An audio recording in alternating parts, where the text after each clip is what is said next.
ভগবান বলছেন এই দৃশ্যমান জগৎ ব্যতীত পর জগৎ একটা আছে, পর, যা অব্যক্ত ব্যক্ত, যা ব্যক্ত জগতের ঊর্ধ্বে, যেগুলো আমাদের এই চোখে দর্শন করা যায় না, অব্যক্ত জগৎ।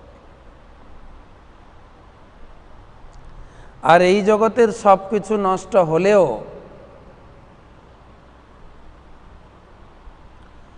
ওই জগতের কোনো কিছু কোনো সময় নষ্ট হয় না, ন সৎসু ন বিনশ্বতি।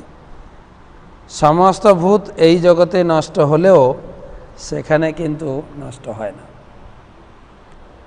সেই অব্যক্ত জগৎকে অক্ষর বলে। খর মানে ক্ষয় হয়, যেন এই জগৎ সবসময় চেঞ্জ হচ্ছে, খর, কিন্তু চিন্ময় জগৎ অক্ষর। আর সেটা হচ্ছে পরমাম গতি, আমাদের পরম গতি, আমাদের আসল ঠিকানা, আসল আমাদের গোল বা লক্ষ্য, সেখানে পৌঁছানো।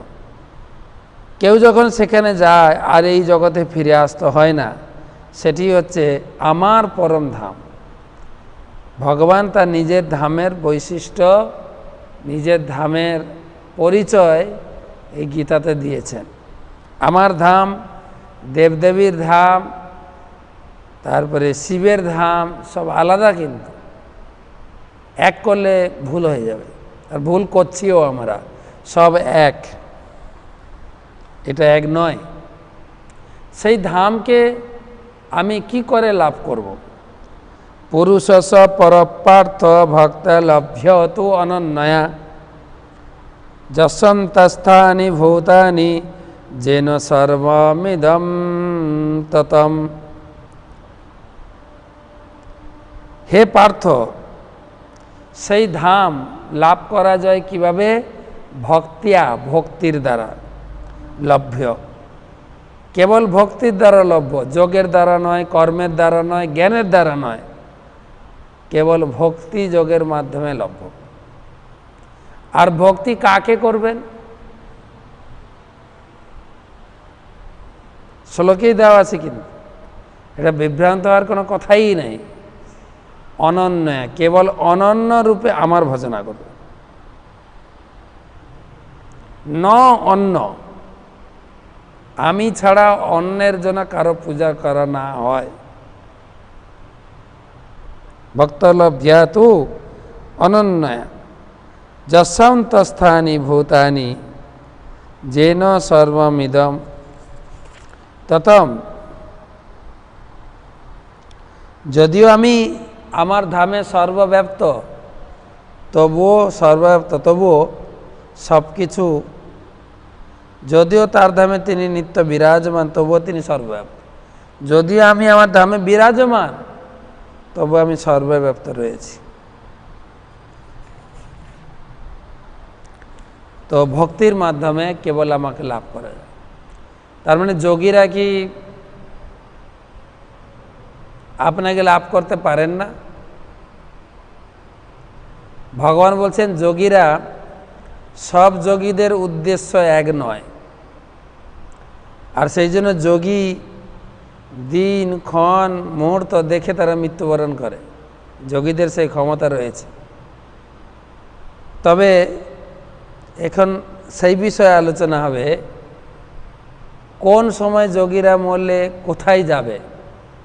খুব ইন্টারেস্টিং ভগবান এখানে দিয়েছেন যে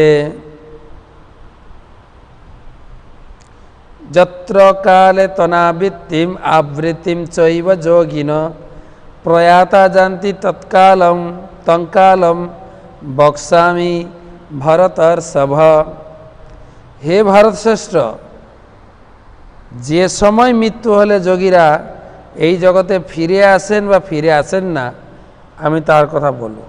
কাল, সময়, টাইম, দিন, ক্ষণ, অয়ন, পক্ষ সব খুঁটিয়ে ভগবান বর্ণনা করবেন যে উত্তরায়ণ মরলে কোথায় যাবেন, দক্ষিণায়ন মরলে কোথায় যাবেন, দিনে মরলে কোথায় গতি হবে, রাত্রে মরলে কোথায় গতি হবে। আবার শুক্লপক্ষ, কৃষ্ণপক্ষ, দিন রাত্রি, আবার দিনের বেলায় আকাশ পরিষ্কার থাকলে কোথায় যাবেন? মেঘলা থাকলে কোথায়? রাত্রি রাত্রি অন্ধকার। তো ডিটেলস আসুন। অগ্নি 24, অগ্নি জ্যোতি অহ শুক্ল সন্মাসা উত্তরায়ণম তত্র পয়াতা গচ্ছন্তি ব্রহ্ম ব্রহ্মবিদো জনাঃ। ব্রহ্মবিদ পুরুষ বা যোগী, সাধারণ লোকের কথা বলা হচ্ছে না, কিন্তু আপনি আবার প্রশ্ন করেন না তাহলে আমার ঠাকুমা যে দিনের বেলা মরেছে কোথায় গেল আপনি বলুন, কিন্তু আপনার ঠাকুমা কোথায় গেছে আমি বলতে পারবো না। এখানে আলোচনা করা আছে ব্রহ্মবিদ পুরুষ, যারা যোগী ঋষি, তাদের কথা। যদি পুরুষগণ অগ্নি জ্যোতি শুভদিন শুক্লপক্ষ এবং উত্তরায়ণকালে দেহত্যাগ করেন, তিনি ভগবানের ব্রহ্মজ্যোতি লাভ করবেন। কতগুলো জিনিস মিলাতে হবে। জ্যোতি, জ্যোতি মানে দিনের বেলায়। শুভ দিন, যে কোনো দিন হলে হবে না, শুভ দিন।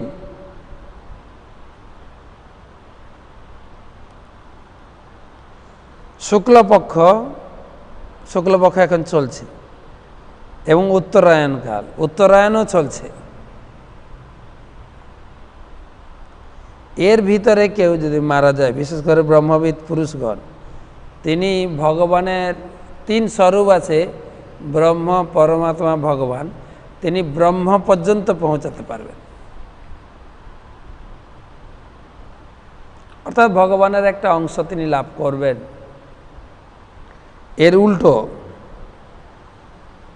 ধূমরাত্রি তথা কৃষ্ণ সন্মাসা দক্ষিণায়নম তত্র চন্দ্রমসম জ্যোতি যোগী প্রাপ্য নিবর্ততে। ধূম রাত্রি কৃষ্ণপক্ষ, এখন শুক্লপক্ষ চলছে, কৃষ্ণপক্ষ। দক্ষিণায়নকালে যিনি দেহত্যাগ করেন যোগী, চন্দ্রলোকে গমনপূর্বক সুখ ভোগ করে পুনরায় মর্তলোকে ফিরে আসে। আগেরটা কিন্তু যাবে ব্রহ্মলোক, ভগবানের ধাম, ব্রহ্মধাম, গোলক বৃন্দাবন না, কিন্তু ব্রহ্মধাম। আর পরের 25 নম্বর শ্লোক হচ্ছে আপনি স্বর্গলোকে চন্দ্রলোক পর্যন্ত যেতে পারবেন। কিন্তু আপনার চন্দ্রলোক মানে আপনার স্বর্গ, স্বর্গের একটা অংশ, কিন্তু ওখানে পুণ্য শেষ হয়ে গেলে আপনাকে আবার ক্ষীণে পুণ্যে মর্তলোক বিশদে আবার এখানে পতিত হতে হবে। তাই 24-এ ভগবানকে লাভ করবে ব্রহ্ম, ভগবানের জ্যোতি, আর 25-এ হচ্ছে স্বর্গ। দুটোকে সমাধান করছেন, দুটো শ্লোকে একসঙ্গে বলছেন। শুক্ল কৃষ্ণ গতি হেতে জগত শাশ্বতে মতে একয়া জাতি অনাবৃত্তিম অন্যয়া আবর্ততে পুনঃ। বৈদিক মতে এই জগৎ থেকে দেহত্যাগের 2টি মার্গ আছে। একটি শুক্ল, অপরটি কৃষ্ণ। শুক্ল মার্গে দেহত্যাগ করলে আর ফিরে আসতে হয় না, কৃষ্ণ পক্ষে দেহত্যাগ করলে ফিরে আসতে হয়। শুক্ল মার্গ মানে শুক্ল পক্ষ আর কৃষ্ণ পক্ষ। তাহলে আমাদের দেহত্যাগ করার জন্য দিন, সময়, পক্ষ বিচার করব কি করব না, এটা একটা বিচার্য বিষয়। এই যা 24, 25, 26 শ্লোকে যা বর্ণনা করা হলো, আপনি মোটামুটি দেখবেন আচ্ছা ঠিক আছে, এখন উত্তরায়ণ চলছে, শুক্লপক্ষও চলছে, কালকে একটা ভালো দিনও, তাহলে আমি যদি দেহত্যাগ করি তাহলে ব্রহ্মকে লাভ করব। তাই সব কিছু পড়ে দেহত্যাগ করার চেষ্টা করব, আত্মহত্যা, গলায় দড়ি না, কি করব আমি যদি আমার ভাগ্যে এই উত্তরায়ণ, শুক্লপক্ষ আর শুভ দিন যদি না জোটে। তাই ভক্ত বিভ্রান্ত হতে পারে, তো মহারাজ আপনি তাহলে কি বলছেন, তাহলে আমরা এই সুযোগ নেব, সুইসাইড করব না কি করব? এমনি মৃত্যু হবে কিনা জানি না, কি করা উচিত? কমপক্ষে তো ভগবান যা সিদ্ধান্ত দিয়েছেন এর সুযোগটা নেওয়া উচিত। কিন্তু ভগবান আমাদের এই সন্দেহ কি করব কি করব না 27 নম্বর শ্লোকে তিনি সমাধান দিয়েছেন। নইতে ভক্তজন এই দুটো শ্লোক বেশি মাথা না ঘামায়। নইতে স্মৃতি পার্থ জানান যোগী মুহ্যন্তি কশ্চন। যারা ভক্তিযোগী তারা এই শুক্ল কৃষ্ণ মার্গ যেন নিয়ে বিভ্রান্ত না হয়, একদম না। তারা কি করবেন? 27 নম্বর শ্লোকে তস্মাৎ সর্বেষু কালেষু যোগ যুক্ত ভবার্জুন। অতএব যারা ভক্তিযোগী অবলম্বন করছেন আমার ভক্তরা মন দিয়ে শোনো কি করবে। এই শুক্ল মার্গ কৃষ্ণ মার্গ আমি বলার কথা বলেছি, তুমি যেন বিভ্রান্ত না হও। তোমার কাজ কি হবে না, ভক্তরা যেন মোহগ্রস্ত হয় না, তুমি শুধু ভক্তিযোগে যুক্ত থাকো।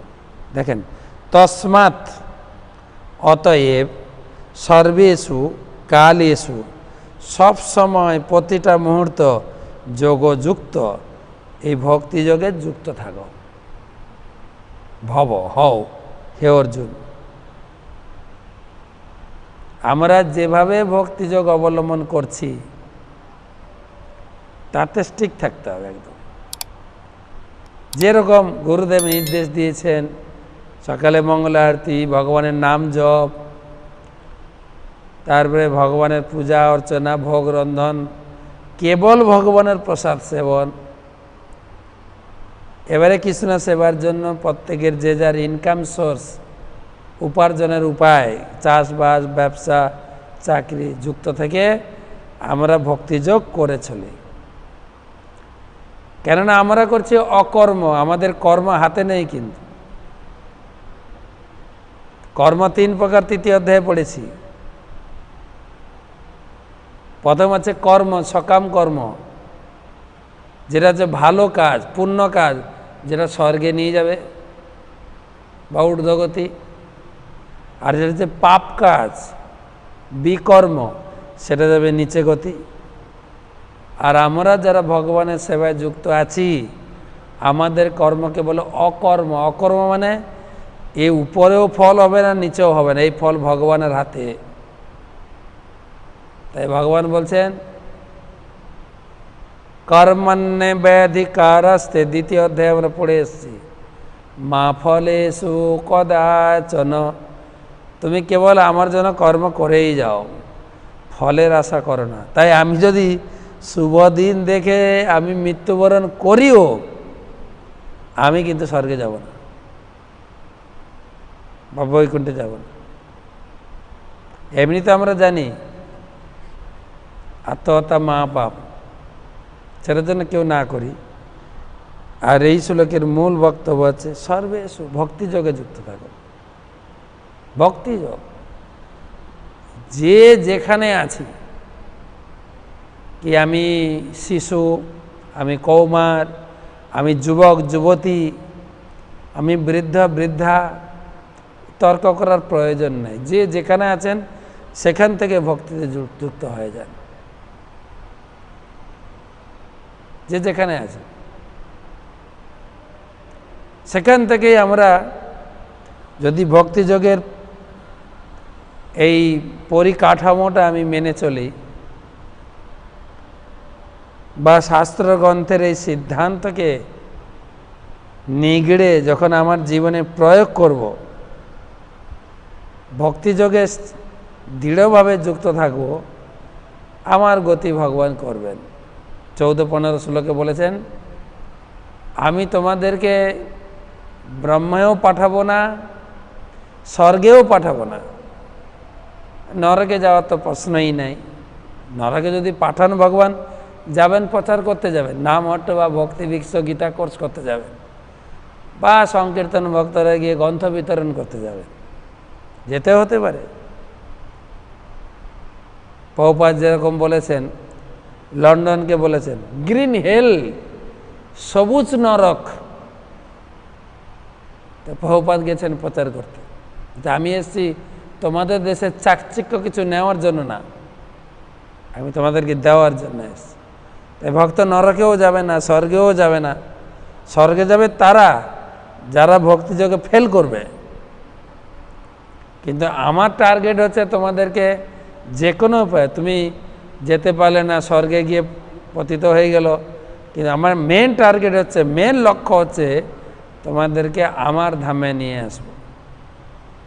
কেন? 14 অধ্যায় 15 অধ্যায়ে আলোচনা করেন ভগবান। ভগবান দাবি করবেন, মামাই বংশ জীবলোকে জীবভূত সনাতন, তোমরা আমার বংশের লোক, আমি তোমাদের পিতা। অহং বীজ পদ পিতা, আমি অরিজিনাল পিতা। আমি তোমার মায়ের গর্ভে আমি বীজ প্রদান করেছিলাম, তাই তোমাকে ফেরত নেওয়ার জন্য আমি এসেছি। তাই ভক্তিযোগ। তাই যে যেখানে আছেন, কেউ যেন এটাকে ভুলভাবে না ব্যাখ্যা করে, যারা আমরা গীতা পড়ছি শুনছি, না না এখন করিস না, বয়স হলে করবি, কোথায় লেখা আছে? আর আপনার বয়স হচ্ছে, আপনি করুন। এই জগতে দেখা যাচ্ছে বয়স্করা খুব একটা হরি ভজন করছেন না, কেন? অভ্যাস নেই তো। তাই বলছে শিশুকালে কৃষ্ণ ভজে, কৃষ্ণ ভক্তি লাভের আসে। শিশুকাল থেকে যে কৃষ্ণ ভক্তি হবে সেটা জীবনে গেঁথে যাবে।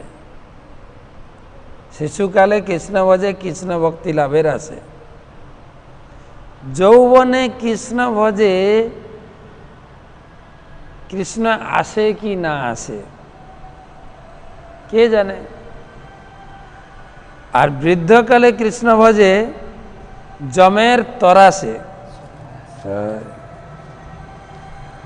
নরসিংহদেবের আশীর্বাদ, পূজারী কৃপা করে আশীর্বাদ করে গেলেন, আপনারা সকলেও একটা আশীর্বাদ নিন নরসিংহদেব, এ অধিবাসের আশীর্বাদ। তো বৃদ্ধকালে কৃষ্ণ ভজে জমের তরাসে, তখন তো মৃত্যুর জন্য ভয়ে, তখন কি করে ভজনা করব?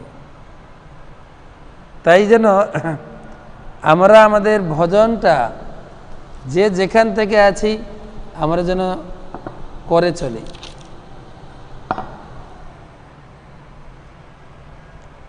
আমরা ভক্তি জীবনের কথাও তো আলোচনা করছি, সেই সঙ্গে সঙ্গে ইতিহাসও সেই শিক্ষা দিচ্ছে। আমার মনে পড়ে যখন পড়াশোনা করতাম, সম্রাট আলেকজান্ডারের কাহিনী আমরা শুনেছি। গ্রিক সম্রাট আলেকজান্ডার, অনেকে দেখবেন, নেটে দেখবেন, খুব প্রসিদ্ধ।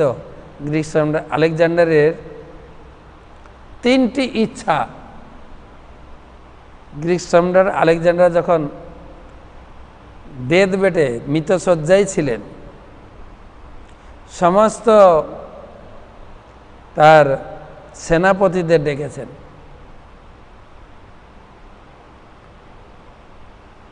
যে দেখো আমি তো চলে যাচ্ছি,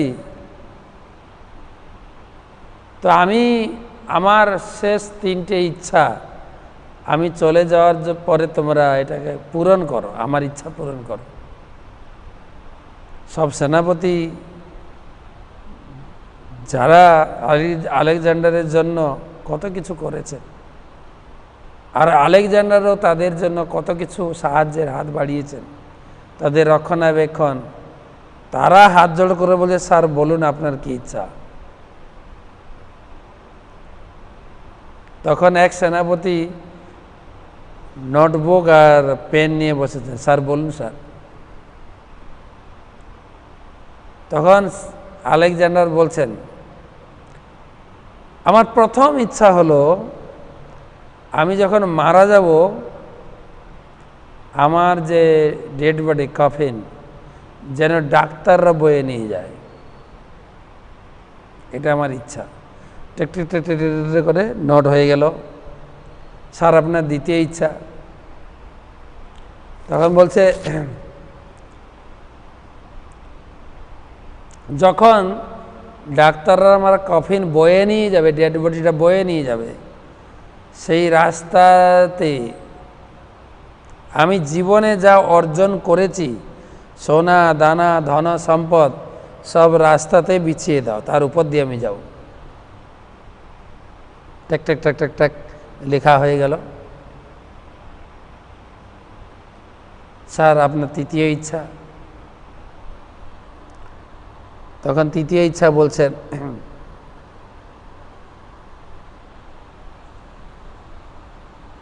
যে সে ডেড বডিটা যখন নিয়ে যাবে ডাক্তাররা, দুই দিকে আমার দুটো হাত ঝুলিয়ে দেবে।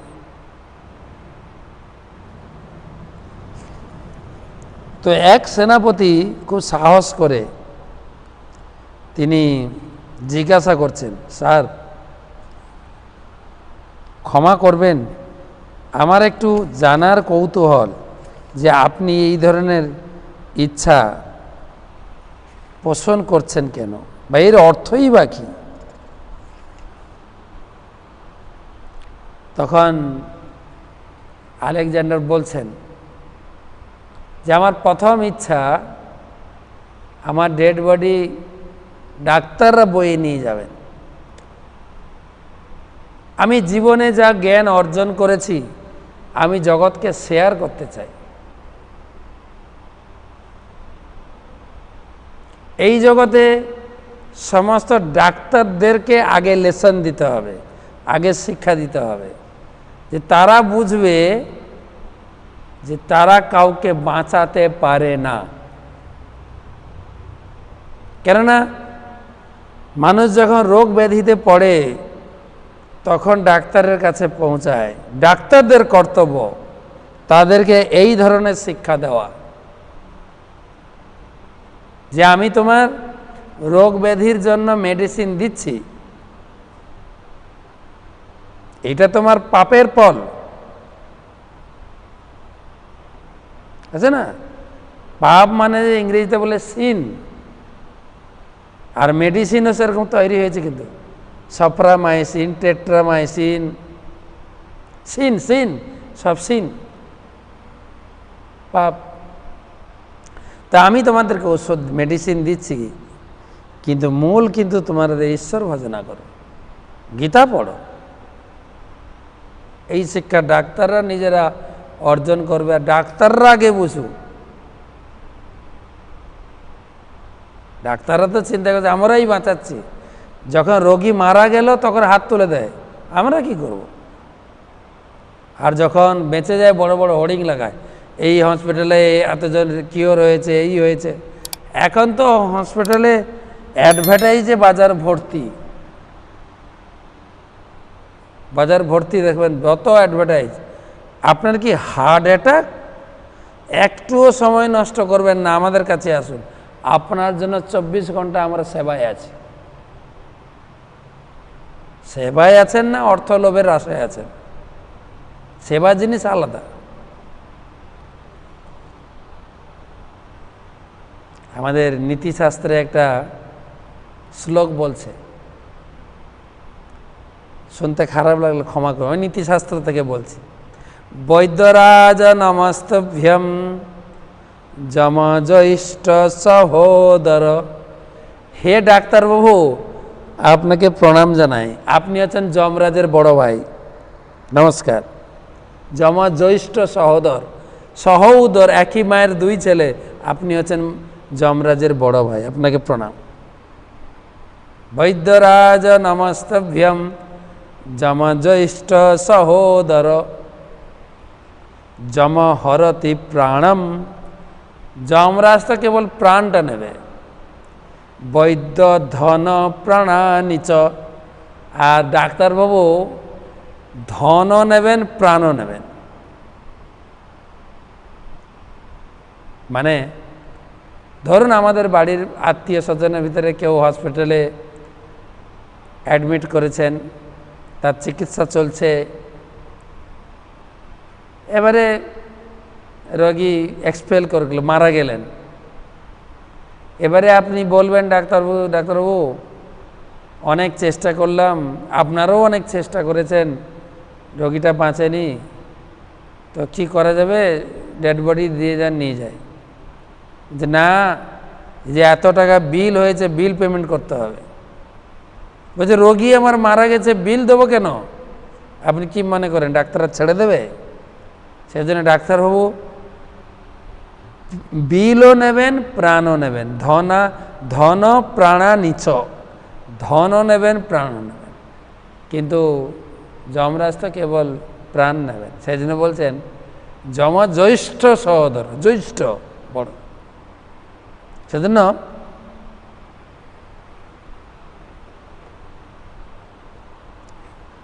আলেকজান্ডার বলছেন যে আগে ডাক্তাররা যেন বুঝে। আমি একবার গঙ্গার ঘাটে স্নান করতে গেছি, দেখছি গঙ্গার ঘাটে একটা মৃতদেহ দাহ করা হচ্ছে, দাউ দাউ করে আগুন জ্বলছে, আমাদের এই মায়াপুর ঘাটে। তো আমি গেছি স্নান করতে, আমি বললাম কে মারা গেলেন? বলছে এখানে যে ওই হোমিওপ্যাথিক ডাক্তার ছিল না। বলছে ডাক্তাররা আবার মারা যায় নাকি? ডাক্তাররা তো সবাইকে বাঁচায়, ডাক্তার কেন মারা যায়? ডাক্তারকে বাঁচানোর কেউ নেই। আলেকজান্ডার বলছেন ডাক্তাররা আগে বুঝুক, ওদের আগে বোঝা দরকার যে তারা কাউকে বাঁচাতে পারে না। আর এখন তো নতুন পলিসি করেছে, আরে মরে গেলে টাকা দেবে না দেবে, আগে রোগী অ্যাডমিটের সাথে সাথে এত লাখ টাকা ডিপোজিট করো, তারপরে চিকিৎসা চালু হবে। এটা কি সেবা বলুন? যে সেবা প্রতিষ্ঠান, হসপিটাল না।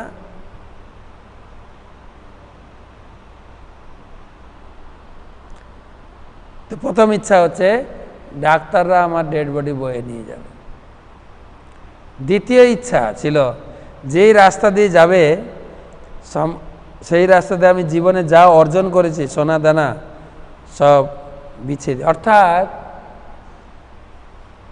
আমি মনে করেছিলাম আমি এটা নিয়ে যাব সঙ্গে, কিচ্ছু কেউ নিয়ে যেতে পারবে না। যা কিছু জীবনে যে যা অর্জন করবে তাকে এখানে রেখে দিয়ে যেতে হবে।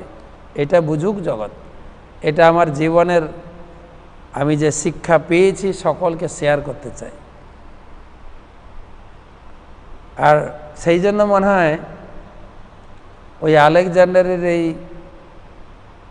সিদ্ধান্তকে মেনে আমাদের সনাতন ধর্মে কেউ মারা গেলে তার সব দেহ, তার মৃতদেহ যখন নিয়ে যায় ওই রাস্তাঘাটে মানে সোনা দানা মূলধন তো ছড়ায় না, ছড়ায় কানা পয়সা আর খই ফেলে ফেলে যায়।